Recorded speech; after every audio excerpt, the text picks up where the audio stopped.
Hi friends, మీరు ఎప్పుడు చూసుంటారు. ఇది 1960లో ప్రొజెక్టర్. ఇది ఈ రోజుల్లో చాలా చిన్న ప్రొజెక్టర్ అయితే ఉన్నది. అది వెయిట్ కూడా పెద్దది ఉండదు. ఇదైతే దగ్గర దగ్గర 10 కేజీలు బరువు ఉంటుంది ఈ ప్రొజెక్టర్. ఇది ఎలా పనిచేస్తుందో మీకు తెలుసా? ఇందులో చూసారా, ఒక ల్యాంప్ ఉంది. హలోజన్ ల్యాంప్లో చాలా వెలుతురు ఎక్కువ వస్తుంది.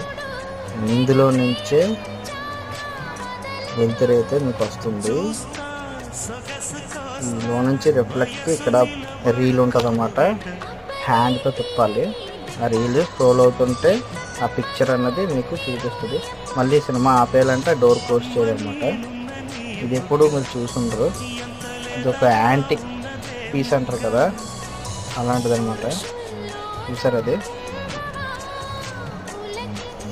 మా వీడియో నచ్చినట్లయితే లైక్ చేయండి.